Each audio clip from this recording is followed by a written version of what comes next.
tua sekolah atau kepala sekolah beserta guru. Kita lanjutkan mengkulik kurikulum Merdeka Belajar. Apa peran mata pelajaran proyek kreatif dan kewirausahaan? Nah, ini wahana pembelajaran bagi peserta didik melalui pendekatan pembelajaran berbasis proyek. Ini akan lebih diutamakan ya, project based learning. Apa yang berubah dari kurikulum sebelumnya untuk kurikulum Merdeka di bagian Diksus, pendidikan khusus?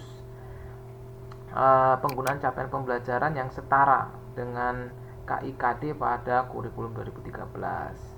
Untuk yang berkebutuhan khusus dengan hambatan intelektual mengacu pada fase ya, yang didasarkan pada usia mental. Jadi ada fase-fasenya. Pada kurikulum 2013, KI dan KD disusun untuk perketunaan ya. Untuk kurikulum Merdeka hanya menggunakan satu capaian pembelajaran untuk semua ketunaan. Nah, itu dia. Apakah pendidikan Diksus juga menggunakan CP yang sama dengan reguler? Nah, ini CP untuk Diksus itu disusun berdasarkan CP reguler yang telah dimodifikasi dan disesuaikan dengan karakteristik dan kebutuhan ABK. Nah, bagaimana penyediaan buku untuk peserta Diksus? Nah, untuk Diksus dapat menggunakan berbagai sumber belajar yang relevan ya.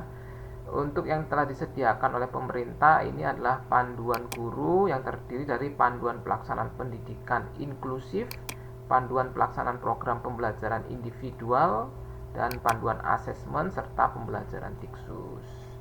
Bagaimana untuk SLB? Apakah harus menerapkan proyek penguatan profil pelajar Pancasila?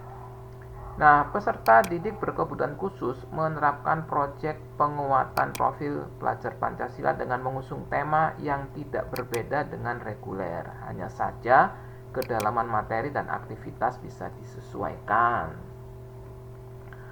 Nah, mengapa mata pelajaran keterampilan pada peserta didik Diksus memiliki porsi paling besar di antara pelajaran lainnya? Nah, ini kenapa? Karena proyeksi pendidikannya adalah kemandirian, sehingga peserta didik disiapkan untuk menjadi lulusan siap kerja dan berwirausaha. Apakah mata pelajaran TIK juga diajarkan di SLB? Nah, ini karena TIK termasuk rumpun kelompok mata pelajaran keterampilan ya, jadi itu bisa diajarkan. Mengapa? Di kurikulum Merdeka, peserta didik berkebutuhan khusus di kelas 8 hanya boleh memilih satu jenis keterampilan. Nah, awalnya itu 2 ya, pemilihan satu jenis keterampilan dimaksudkan agar peserta didik lebih fokus mendalami satu keterampilan secara utuh ya. Jadi lulusannya dianggap siap kerja seperti itu. Nah, bagaimana penyusunan alur tujuan pembelajaran pada SLB?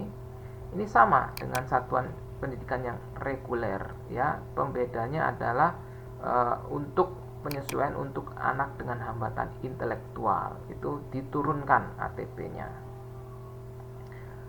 Bagaimana pengembangan modul ajar di SLB? Nah, ini boleh memilih tematik maupun pengembangannya, dan juga satuan pendidikan boleh memilih tema-tema kontekstual. Nah, seperti itu untuk Diksus dan sekolah luar biasa. Kita akan lanjut mengkulik di pertemuan berikutnya.